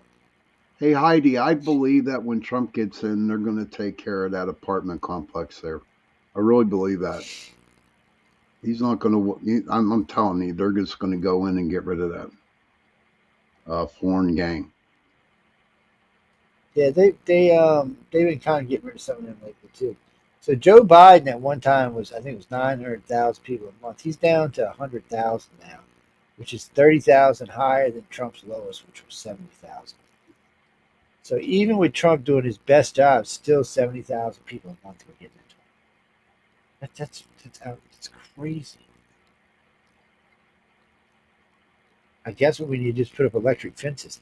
Start electrocuting people, they'll stop coming. No. Oh, she has a good question. You use Heidi has a good question. When Trump gets in, microwaves with solar power. Would Denver? Will there be any more sanctuary cities if Trump gets in? Nope. No such thing as a sanctuary city. No such thing as nope. State law does not supersede federal law. Period. Federal law always comes first. If we say kick them out, you got to help them. If you don't help them, you're impeding law enforcement and you can go to jail. And the czar already told the governor of Colorado, I will put you in jail if I catch you trying to hide. So what he would do, because every state in the country takes federal money for law enforcement. Every state. It doesn't even matter that they do that. I'm not going to give you that money. And then okay. And then these guys are going to realize that's their own paycheck, and they're going to be like, "Oh, okay, then we'll do our job finally," Because all those laws are on the books; they've never changed. They didn't alter the laws in New York about people coming here illegally committing crimes. It's actually the DAs, it's the judges, it's the law, not even the law enforcement as much as the DAs and judges that are looking the other way. And for whatever reason, your guess is as good as mine. They're letting criminals go into the street to commit more victims. I don't understand it. Not from any which way. And I try to see all sides of an issue. That I don't just understand at all. Please explain it to me. Like, why do it? Why do it? And why not punish people? Why, if you do the same crime, you're going to be punished. You're So going to be put away. first question, let's just say we rounded up 300,000 of these illegals that we know that are criminals that committed, broke laws. Where are we going to put them? We can't put them in the jails. We ain't got no room for them. This is what you do. I have a plan, right? We lease out land in the countries that they come from, build a jail, pay people wages in that country, have nothing to do with it because we're just outsourcing prison space, and we put them there. You know what I mean? Or we utilize prison ships that have been sitting around rotting, or even old cruise ships. Put them out in the middle of the ocean, man, until you decide what you're going to do with them. But if they committed crime, you can't just let them go because then they're getting away with it, right? And they'll come right back in anyway. So you got to be able to punish those people. We took on a huge amount of debt because of this, and our people have suffered. We Children should have have a suffered. no tolerance policy. If you come here illegally and you for any kind of crime, you should be executed on the spot. Women have suffered. Look at the women that have been raped, beaten up, killed by these terrible these monsters, man. They didn't even vet them. They just let them go. They let them in. They let them go, and they had no problem doing it. So that was the Democrats who endangered people. I'll never forget that. I'll never forget what they did especially the last 4 years. Never forget. And they act so innocent, like it's not our fault. You know what I mean? Look what they've done to small businesses across the United States by allowing these criminals to run in and steal everything they can. Look what they've done. Even larger business, Walgreens going out, 2,300 stores are closed. So I mean, I seen the judge told him he couldn't sell no more of the wall. He stopped the sale of the wall. I told Joe Biden, no, you can't do that. That's for the next president to decide where that wall's going to go. Because Joe Biden was just selling it off. I don't even know who he was just selling it off. I highly agree, Heidi. Well, we're going to send them back, so that's how that's going to work. We're just going to drop them back off whatever country they came the from. new border czar is hardcore. The guy's like, I don't care if people like me. That's the kind of person. Well, see, and I'll tell you that's another funny thing right there. So your mayor and California's mayor and Colorado's mayor was funny talking all that sanctuary city shit. When he told the Colorado governor he'd put him in jail, Newsom's like, no. He said, Newsom, I know where you live. I would send my boys that morning. You would be in a Homeland Security jail that afternoon. If your assistant didn't go ahead and get what we wanted done, they would be in jail next to you the very next day. He said, we're not playing with this. The president gave him lawful order. He said, as a governor of the United States, you are duty bound to follow the order from the lawful governor because he is the federal governor. The federal person, and you have to follow the federal president. There are says. Millions that they have to get rid of, man. Millions. That's not that hard of a thing, though. But it's not as big as people think it is. It's because they're in clusters. It's going to be the ones who broke out and went and hid with families or got out by themselves. A lot of them armed. We gave them cash, a couple grand a month. We gave driver's license in cash, which is going to make it even harder. A lot of them are armed now. So I mean, there's that. So there's a whole bunch of issues that's happening. They opened up Pandora's box, and it's something that I figure Trump will get rid of. He'll get rid of 1 million the first year. There'll be 1 million gone the first year, and then after that, the other 10 million. There'll probably be 3 or 4 million going. And I think after he gets rid of about 5 million, he's going to start saying, "Okay, look, you've been here 5 years. You got a job, you got a kid. We're going to let you stay. You got to go get legal. If you don't, we're going to throw you out." Now, I don't know if it's still, didn't in the old days it used to take 7 years to become a citizen. I don't know if that's still true today. 7 years for what? To become a citizen. Oh, it really depends.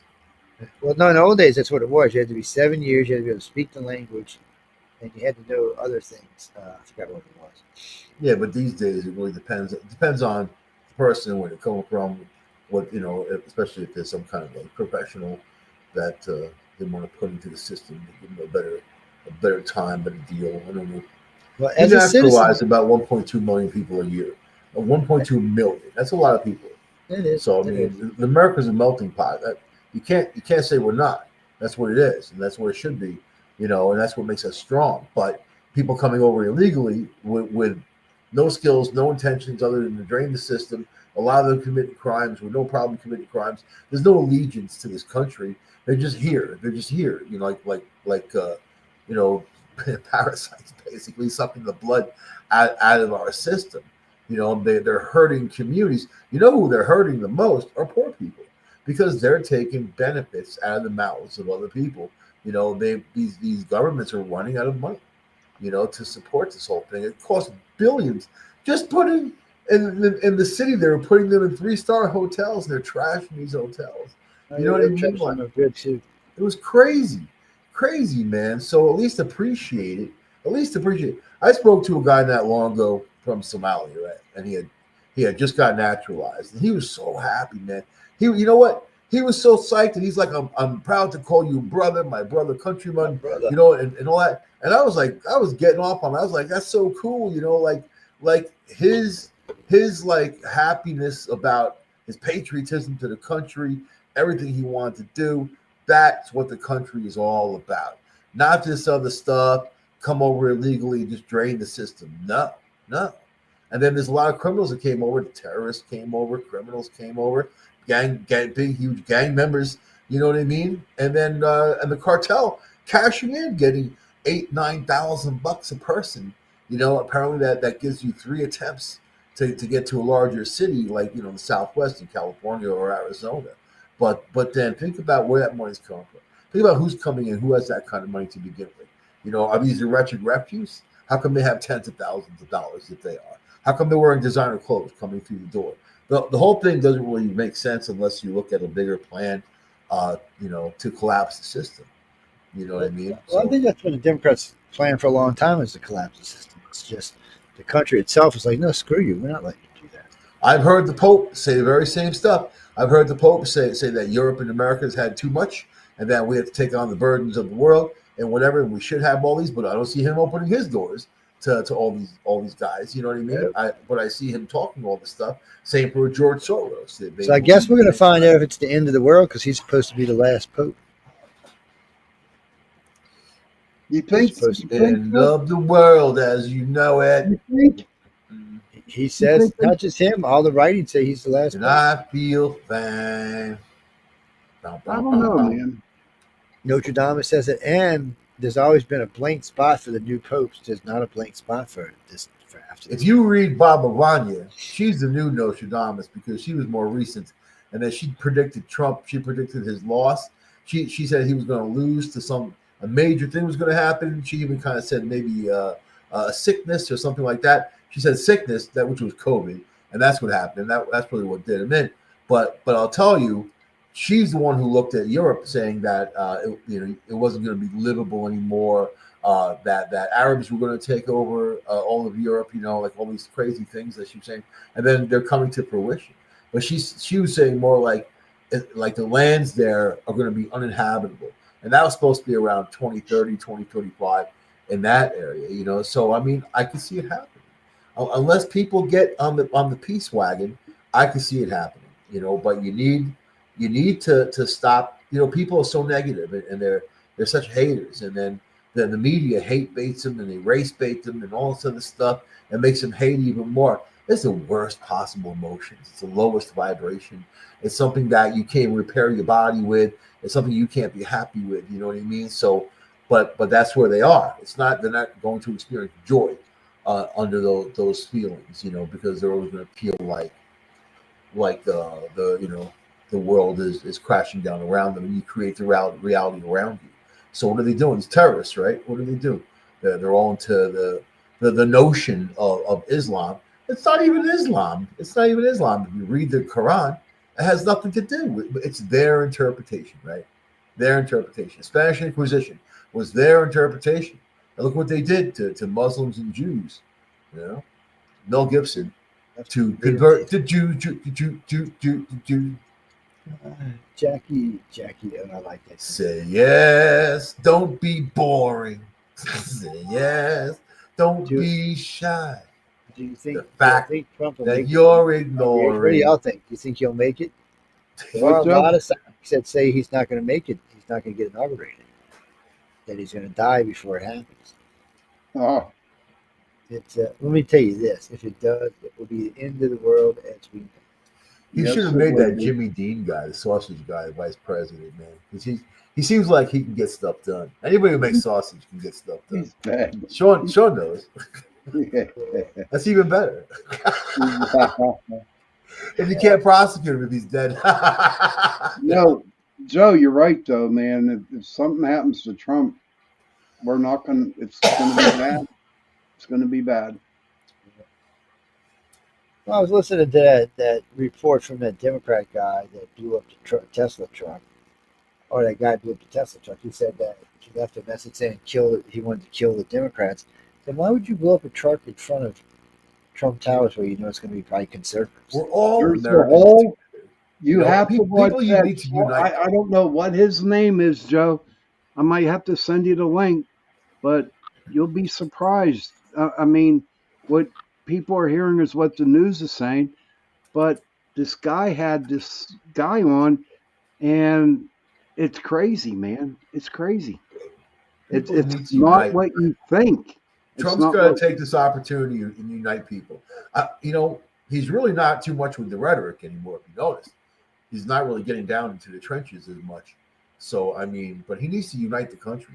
He can. He can. It won't He take much, can. even if he doesn't want to. It's something that needs to happen. I don't know. You're going to have a hard time with some of them Democrats. What were you finishing up, Sean? I didn't hear the last part of I totally forgot what I was saying, dude. See, it. That's okay. It's I'm like, no, I got to cut out of here at 10 o'clock. I yeah, gotta well, go we're to work. wrapping up in 16 minutes. That's what time we Okay. have. Stephanie Willis Morrison. Well, hello, Stephanie Willis Morrison. Where are you from? Jay didn't Bulgaria. make it. He said he was going to try. What Bulgaria? What time? Yeah, Jay said he wasn't trying. So what do you got for us? What is this show about? It's about nothing and everything. Yes. Nothing in particular. It is about nothing and everything. That is the best way I can describe it. It's the show about nothing. We Talk talk about everything. whatever we want to talk about, whatever comes up. Talk about your We can stinky talk about thing. sissies that write us from Bulgaria at 3:00 in the morning. Talk about your stank. See what I'm saying? We can have anything we want. Denise. No, we needed a place. News on the flip side, really, no matter what we do on flip side, we've always got to do at least 1 hour in news because it is a news show. And then we can play whatever we want. On this show, if we want to talk politics and news, we can. If we don't really have to. This is our safe space. And since we're not going to really tell y'all on most cases what we're talking about, I mean, we'll give you a little taste, but like tonight, so we had a guest, which we ended about having. Y'all should go to Charis Melina Brown's page and say, where were you? Joe looks so sad, and you should go tell her that. So I just look heartbroken, yes. Hey, did you find me a wife the other day? Anyone? Charis make you a good wife. And she's right there in Virginia. So Charis make you a good wife. She's right there in Virginia. She's a Virginia girl. What do you mean, Marco? She's a chocolate girl. What are you talking about? Who you lose me. Just start over. Who are you talking about? Oh, Charis. Charis is yeah, she's mixed. If I believe correctly, her mom was black, her dad was white. If I remember correctly. What's that got to make a difference? So what? Her and her sister are both gorgeous. Yeah, I met both of them. Her mom was real nice too. My mom didn't like me because she thought I was after her daughter, which she didn't know until after we had lunch that I was married. And she's like, "Oh, you're married?" I'm like, "Yeah." I said, "Long-term, happily married." Oh, I didn't. So, and we became friends. She's what is it? Mulatto. So what? Get a life, dude. Yeah, I didn't really care.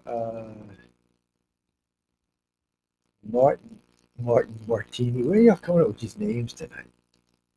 So Martini, where are you at? Scotland.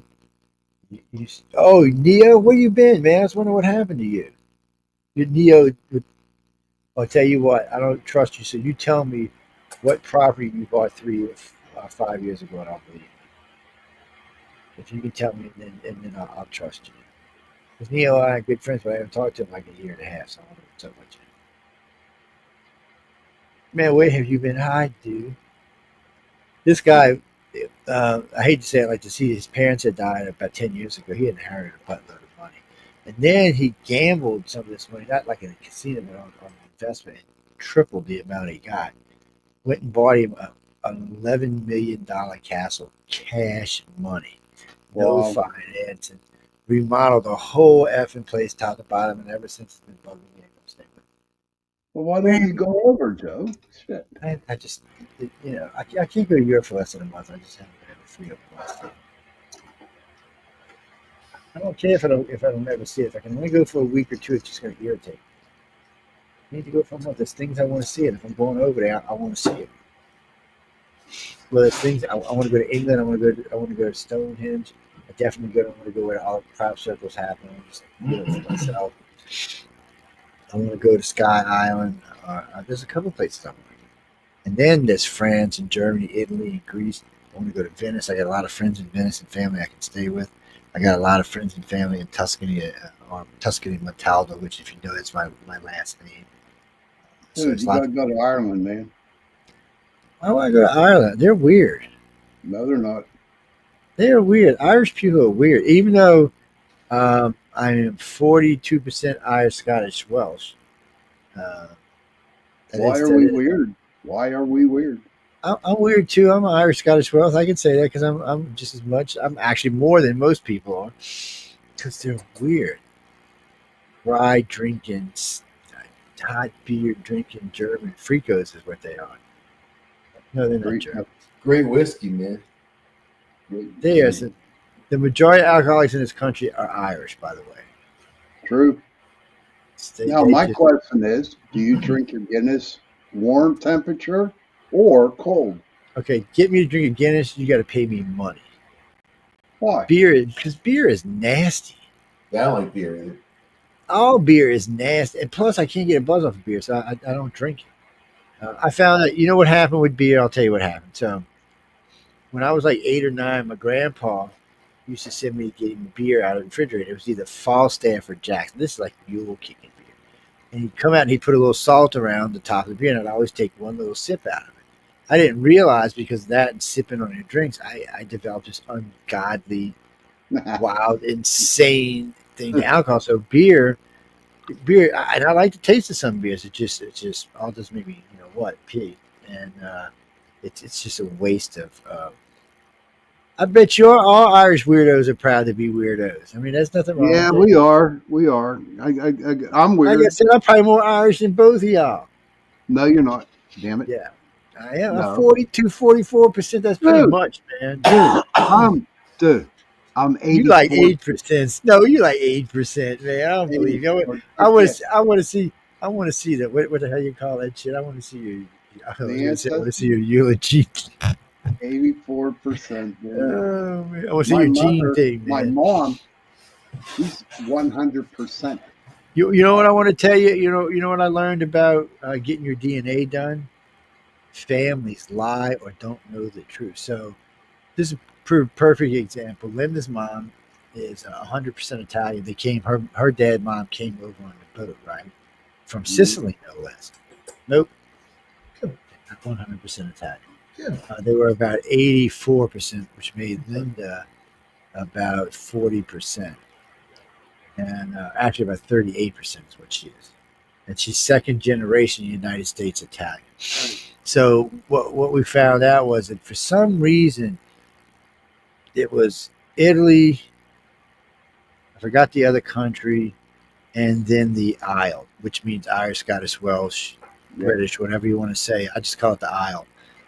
Those two somehow bred together a lot. I don't know why, but it is a lot. And you see it because, you know what I think it is, because the Romans were in Italy were in Ireland, Scotland, whatever you want to call it, for a long time. And I think a lot of their blood got mixed in with. But what's his face was supposed to be a Roman, the sword guy, Arthur. Oh. When my mom got her ancestry back, she was like minus negative Polynesian. So somewhere along the line, some Polynesian squirted in there somewhere. Yeah. It's weird because and that's another thing that's weird. When I first got mine, the percentages were different, and then after they had it for like 2 years, it changed dramatically. Yeah. The amount of Italian blood and the amount of Irish Scottish Welsh blood I had went up a lot. So between the two, it's roughly about 80%. And before that, I was a mutt. Now I'm one shy of being 6 instead of 7. It's funny how things work, man. I have a cousin who's 80% Irish Welsh, and I'm 8, no, maybe 4%, 6%, something like that. Minuscule amount, but same family line from going back to Connecticut and Massachusetts. Yeah, those crossovers with parents and grandparents. And what happens is people don't realize sometimes they say they're 100%, and they don't realize like their great granddaddy or grandmama might have had a little, A great grandmother on my like my mother's father's mother was Jewish, 100% Jewish, German anyway. My dad's uncle, he was from Poland, so I got Polish. I got Eastern European. I got 12% of that. Hey, you ain't allowed to drink then, sweetie. Put the shit down. Don't touch it. Now, I can't help you. I can't help you with this. Being a lifelong alcoholic, and from coming from a family full of lifelong alcoholics and a family that owned several clubs and bars, I can tell you how to get over that. So liquor is a funny thing. Liquors affect people differently. Like I am not allowed to drink Jack Daniel bourbon ever. If you were to do this to me, I would punch you in the head. What about Southern Comfort, though, man? Yeah, I can drink Southern Comfort out there. Well, matter of fact, I invented this Southern. You know what the Southern Screw is, right? Southern Comfort and orange juice. It's freaking fabulous. 101 Southern Comfort with it. The orange juice is fabulous. It doesn't make you sick. It feels good. But if you want to drink something that's going to make you happy, and not only leave you happy, won't even give you a hangover the next day, you drink White Russians. They make you giddy, they make you happy, and they don't give you a big hangover because the milk breaks up. I met a dude in the club. That's exactly that. He said the trick to drinking is that you have to have a White Russian before, as your first drink, before you start drinking anything else. Your stomach with milk. You have a White Russian, and then and you're not going to get smashed the rest of the night. And there's a reason why every club in Louisiana has to serve food, because we've learned as a society here, if you eat while you're drinking, you don't get near as drunk. Oh yeah, and you don't get near as big a hangover. So what we would do is we'd drink all night. We went to this place called Gino's Speakeasy about 4:30 in the morning. They were serving hot po' boys. Man, you go in there and get a sloppy roast beef. Po' boy. We were on deck to the nine, man. Give me a po' boy, man. Oh man, they had fabulous. Of course, I couldn't tell if they were really good or not because we were all drunk when we were eating the damn things. But look, you didn't get no hangover. I taught my daughters that, my stepdaughters that, my kids. But if you want to drink, and shit, my stepdaughters probably outdrink most people in the country. Chicken po' boy with that. Yeah, every po' boy you could think of. That real thick sauce, man. Oh my god. Yeah, everybody would get in there and get their po' boys and then eat and then walk into the club and go back to clubbing. The bounty on Friday and Saturday night, you'd be on a dance floor. They would come out with big trays full of like fried shrimp, fried fish, fried hush puppies, all kind of meat and stuff. Just help you. Now I like hush puppies. I love hush puppies. Yeah, just it was all free. That was Arthur Treacher's fish and chips. I don't know if you guys had them where you were. Oh yeah. They had great hush puppies, man. They had a badass chicken sandwich with coleslaw in there and that sauce they used, the hot sauce, and then hush puppies. Oh my god, that's back in the day. So, but I mean, if you're drinking White Russians, they're going to generally make you giddy. They're not, and 3 or 4 of them will usually give the average person a good buzz, especially if you're drinking them with rum instead of vodka. I prefer vodka because vodka is a non-irritating. Vodka. It doesn't really give them hangovers. How about sake, man? Sake will take you there. Sake's good. A good sake I like if you can find it. It's got to be a good one. The other ones kind of taste like rice water, which is just nasty. I got some Knob Creek 120 proof, whiskey on hand, man. I've got a couple of bottles of whiskey a day. or And it's sent so to me. smooth. You think that 120? It's actually called cask strength. So Well, it's I the strength can't. that comes out of the Was it barrel. Rip Van Winkle or something? Somebody sent me a 15,000, 18,000 dollar bottle of whiskey, and Well, I you was didn't like, crack it open, did you? I sent it back. There's whiskey that goes up there. It's Glenfiddich, well, like you know what's funny is Adams. I got a bottle sitting up there. It's a just regular everyday whiskey. It was 11 years old when they sold it, but it's been sitting in my counter for 14 years. So it's 25-year-old bottle of whiskey. Nah, it's still 11 years old. The thing about whiskey, it doesn't mature in a bottle like wine. You know what I mean? Whiskey, if it's 10 years No, old it and you doesn't bought it, that. it's It's still just a 10 year simple old date. whiskey. It makes it more valuable if And you what it sell does it. is it evaporates too, which is a problem. Okay, well, let me ask you guys this question: who ate the worm at the bottle of tequila? I Ate have a the couple times. worm, not me. And every time I did, I ended up having to apologize to people. Worst one was a friend of mine, David, a good friend of mine, my godson, my son's godson father, went down to high school, brought back 3 bottles of mezcal. Well, a good friend of ours, David, who was an ex-Nami, and one of his friends sat down and drank 2 of them, ate the worms, and I'm not shitting you. They spent 3 days apologizing. 3 days. That's how many people they offended. You know Yeah. what, man? I was never really a drinker because I worked in the club business at an early age, so I saw drunks and had to deal with them firsthand, which made me not want to be one. Tequila, And tequila then and I sunrise. drove everywhere too. I mean, I was the one that drove my friends and whatever. So, I mean, like a little bit of booze here and there. I like to get a little buzz. That's kind of cool. It's hard to get me drunk. You know what I mean? Like, that's kind of weird. No matter what, like they tried when I worked in the bar Well, business. Like, well, you know what? At the end of my drinking career, I could not get drunk. I could not get drunk. it came down to me as flavor. What I want to drink. Yeah. When I became a writer, I was going to all these clubs, and the club owners were like, "Hey, let me buy you a drink." And like, so I was told by my editor, he's like, "It's rude that you're not drinking with these guys." And so I said, "Okay, all right, I'll have whatever." And then I had to come up with a drink that I liked to drink. And I chose a white wine spritzer, which then I realized it was the gayest drink on the planet. All these guys are like, "Hi," you know what I mean? All right, all right. Out with the white wine spritzer. In comes rum and coke. Rum and coke was a good, consistent norm. If it Well, you was a know what? fruitier bar, give me a margarita, man. I love a margarita. You know what I mean? But I don't like Well, being drunk. I don't like feeling drunk. Does that make sense?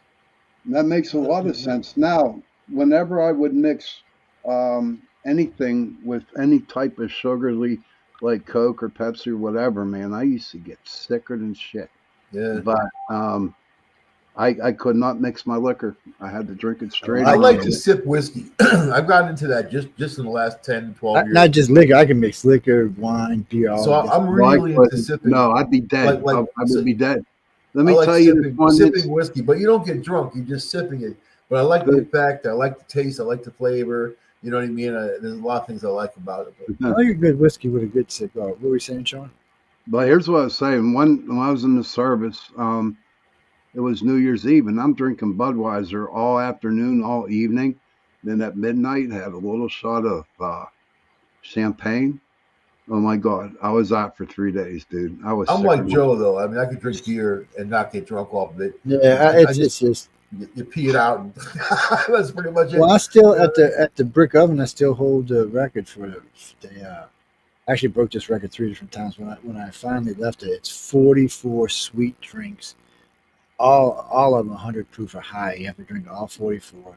And I think it's like 15 minutes or something. I like ordering fruity drinks too, like Blue Hawaiian and stuff like I'll, that. I'll drink. I'll If drink. I'm I'll like drink in anything. that kind of environment, I'll take one of those umbrella drinks. The But taste of it. one of my favorite combinations is a White Russian with a screaming orgasm. It's just Remember fucking Funky fast. Cold Medina? Funky Cold Yeah. Medina. Have you Absolute ever Vodka was like a really big deal for that while. screaming know. orgasms are taking it's like taking a shot of Hershey's syrup. Goldschlager. That was 151 like a proof big Hershey's Goldschlager. syrup. People had to have that. Heidi came up saying that how about the 3.2 beer they sell in the grocery stores? Oh my God. I'd had to drink like 12 cans of that just to get a buzz. 3.2 beer. Do you know, being an alcoholic that I am, I can't even drink that stuff that says non-alcoholic because there's actually alcohol in it. And what it would do to me is it would trigger in my mind, this tastes like regular beer. So I'd start drinking again. And I'm telling you what, guys, and I'm telling the whole world who's ever listening, if I took a drink again, I more than likely would take a bridge Yeah, because it's hard to give it up, man. I can't go back to the life I was 30 some years ago. I can't do Yeah, it. alcohol is terrible addiction. Man. Terrible. It's a But tough it's one to give up. great that you beat it. It shows that your strength. You know what I mean? Your resolve. Yeah, somebody just asked me the other day if it was the hardest thing I gave up when I first quit. I said no. It's Actually, alcohol.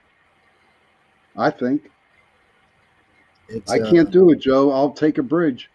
I will. it's well, a lot of people can. I mean, alcohol is just a hard thing to give up. It's one because it's socially The hell acceptable. was It's that? one of the few things that is socially Did you guys acceptable. just hear something weird? I Yeah, I heard a heard it. hum for a minute, but I don't know what it What? was.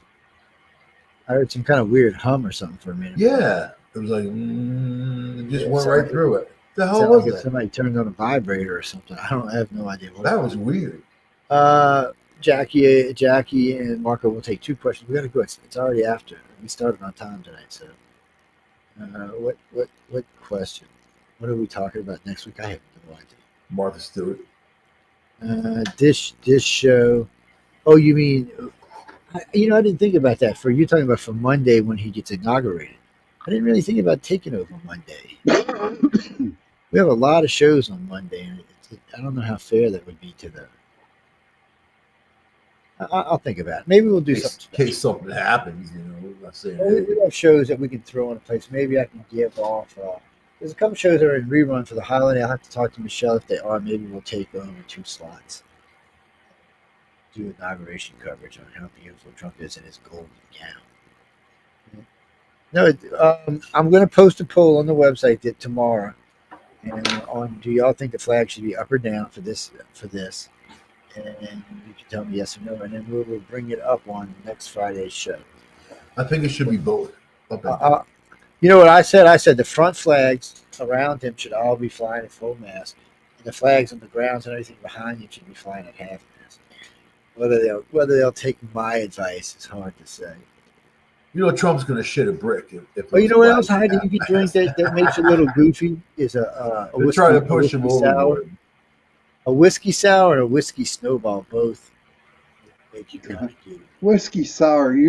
Man, that was back in the 70s. And we just told you the other night, everybody and mama drinks that drink today. Pina Oh, colada. whiskey sours. Oh, God almighty. It's God. it's funny. Liquor is like everything else; it comes and goes in fads. So when I first started drinking, umpteen moons ago, I didn't even know what a whiskey sour was, and then I found Sex out on about. the But I beach, didn't Alabama like them. Slammer. But just recently, when I was in LA a couple of years ago, everywhere you went had specialty white whiskey sour. So here's a little story for you. So we walk into a burlesque show at the Roosevelt Hotel.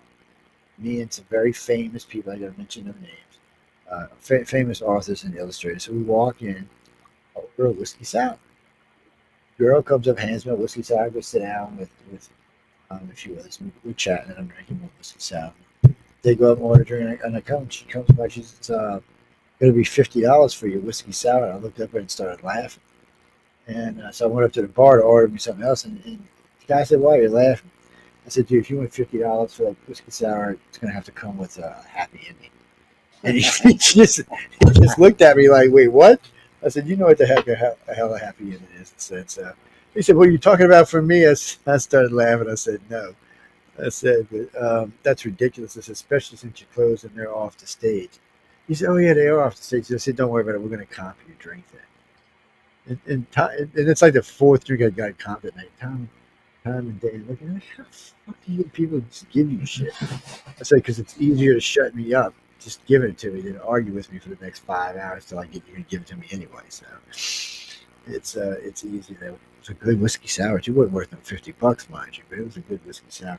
The best whiskey sour I've had so far. This lady made for me. This young woman. I was in Dragon Con in Atlanta the year before last, and she made a freaking fabulous. And it was so funny. Mint julep, man. Come on, mint julep in New Orleans. You see, I get burnt up because of New Orleans. So people, so you know what a mint julep in New Orleans? Don't order it for one reason. One, all the mint julep is in New Orleans is a glass full of 190 and a piece of mint leaf dropped in. That is a mint julep in New Orleans. I just thought I'd tell you that. I'm not kidding you. It's $1.90 and a piece of mint leaf. That's it. The first time, because I was thinking, I looked at it, it's kind of clear. So I went, it was like, started spitting, and I noticed a little flame there, this flaming thing in this middle of this fountain started flaming up and shit. I was like, what the fuck did you give me? And she said, you ordered I said, mint leaf. She said, oh, well, it's $1.90, and she said it's all $1.90 and a piece of mint leaf. He said we put the mint in and let the alcohol run through it, so the alcohol's got kind of a mini flavor, and then we crush the mint on the top and throw a piece of leaf in there. I said, pure $1.90. I said, shouldn't that be on the menu? I said, nobody in this club, me and maybe three other people, the whole club can even drink $1.90. I'm like, no, enough of that. And my other favorite is a '57 Chevy with stolen plates. It's kind of like I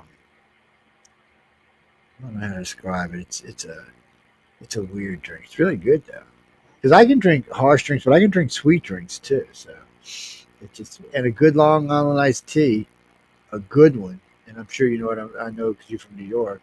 'Cause not Yep. everybody down here makes a good Long Island iced tea. Some are really fabulous. Some are really suck. So I'm gonna give y'all a secret recipe, people, to cheat on a Long Island iced tea. Make you some sweet tea, get you some Johnny Walker Red, and it'll be the best Long Island iced tea you ever had. You don't have to put all them other ingredients in it.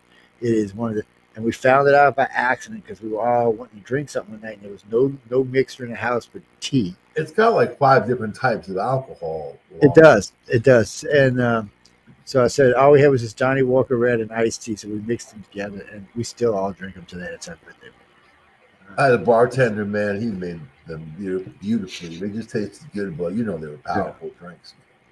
Oh, they are. They're a wicked drink. Yeah, I'm one and done on something like that. I'm cool as long as I'm just chilling. It enhances the whole thing. Now But for the ladies, come down and order a White Russian daiquiri. Tell them you want 2 extra shots. They're going to give you 2 shots of $1.90, but you got to get the big daiquiri, not the little daiquiri. And you'll sip on that daiquiri for 2-3 hours. By the time you're done with it, you'll be all happy and smiling. Nice mellow bud. You won't be Dancing all on the drunk. table. You're having a good time. It's a good way to catch a buzz. It's a fun way to catch. Daiquiris are just good. They make chocolate fudge daiquiris too, by the way. But we gotta go, guys and girls. It's past our sleep time. Yep. Sean turns into a pumpkin at 11 Yep. o'clock. It's already 10 o'clock this time. We can't. We don't I'm know. I'm up all night. Yeah, man. Mike turns into boiling Karloff, so or boils Karloff, so we don't want to see that either. Heidi, nice seeing you in here. Everybody else who came in, stopped by, good to see him. Everybody's welcome, by the way, guys. Girls, and remember, if you have questions, pop them in the room. We'll see them. If you're on a messenger, and you want to come in the room, you can do that. Or if you just want to come pop in and get on air with us, you can do that too. We since we don't do phone calls anymore, we allow for people to come in the chat with us, hop on and get on the mic and camera with us. They Well, not gotta everybody. dance though. They gotta do some kind of dance. Mm. Happy dance. They gotta do the Trump dance. Yeah, the Trump dance. Come on, man. Let's do it. Everybody gotta do the Trump dance. It's Where's my banana? I'll use my. all I know is every time Kamala Harris sees that, she must just crap herself. I'm waiting to see if there's going to be any problems with this. She didn't even know how to do the Pledge of Allegiance the other day, man. She plugged it. Oh, Yeah, speaking of that that, was- y'all know the first version of Pledge of Allegiance was like 1892 is when it was written, and it's not the one we say today, by the way. First off, they added into it not my flag, United States flag, or something. I have to look. And then later on in the 50s, they added in "God We Trust" at the bottom.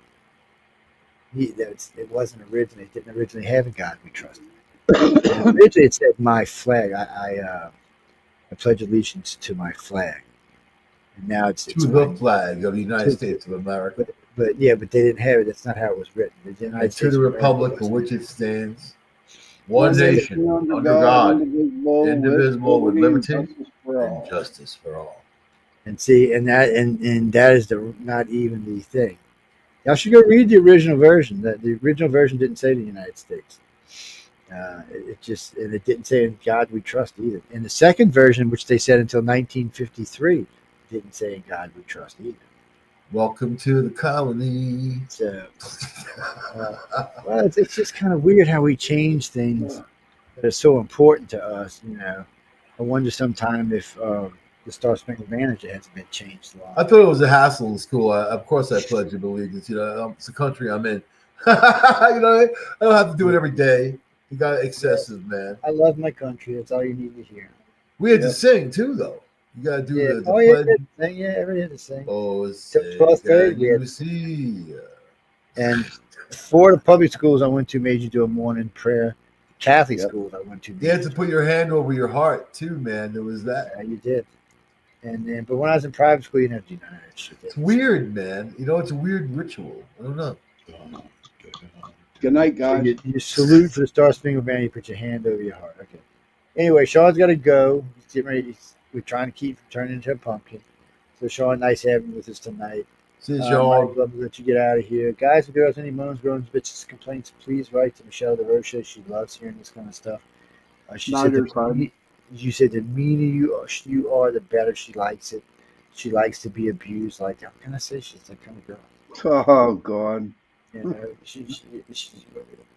didn't make her like that. You get better talk to Wayne. Maybe he did. But anyway, on that note, we got to go. Thanks again for tuning into the new show, The Chat. Maybe it's going to stay in this slot. I don't know. It's looking pretty good here. Last week it did really well. Week before last it did really well. I think this is its fourth show now.